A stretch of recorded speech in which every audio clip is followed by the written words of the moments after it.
lady named Kay Roberts, who has a lively, as you'll see, an entertaining way with the written word that matches her ability to read aloud and capture an audience.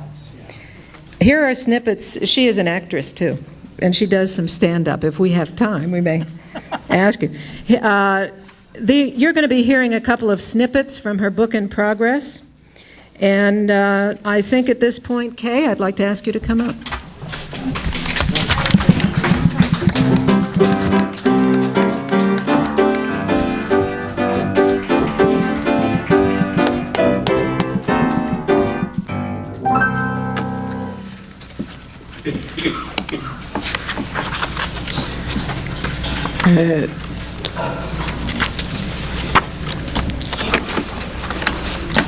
Good afternoon. Where Do We Go From Here by Kay Roberts. I was born the day they first sold beer after the repeal of Prohibition. My mother was just 18. She and my father, along with another young couple, had eloped in January of 1933.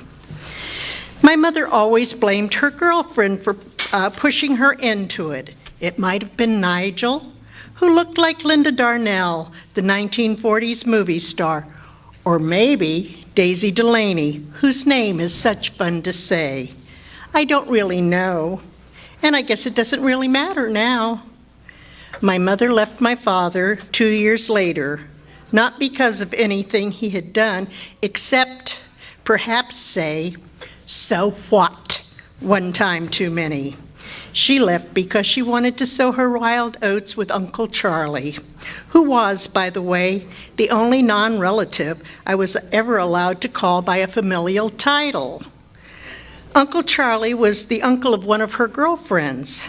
I don't know if I ever knew if it was the same friend or not.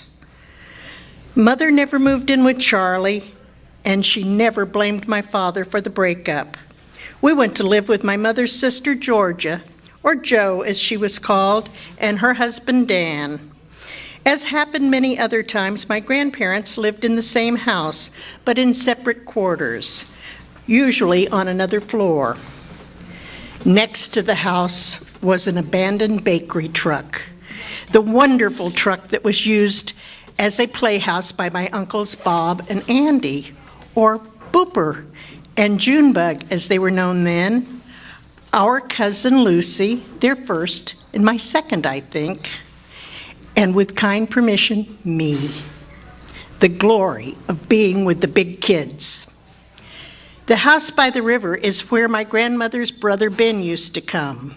He had dark curly hair and was very nice to me.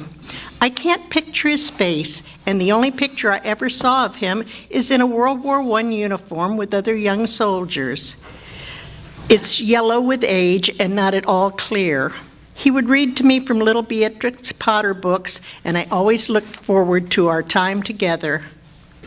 Then he stopped coming. I think they said he got hit by a train. There's no one left to ask. I know we were living in that house in 1936 because that was a year of a major flooding of the Ohio. And although I was only 2, I remember being handed out the window into a rowboat.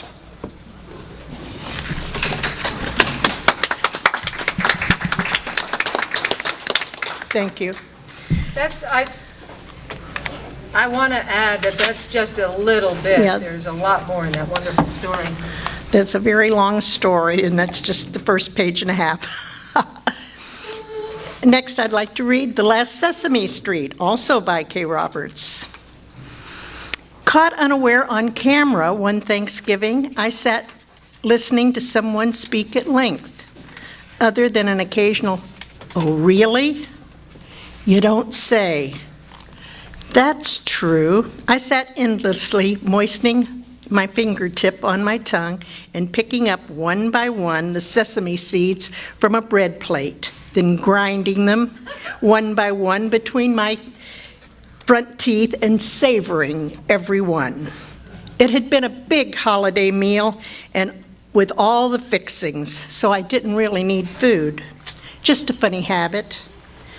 I finally realized that that is my thing in life. savoring the infinitesimal moments of life. People often say, "What a life you've had. You should write a book." Actually, I've had a prosaic life, dull by many standards, but I picked up all the sesame seeds on my plate and savored every one.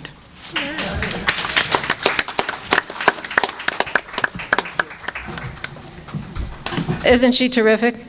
Let's give her another hand.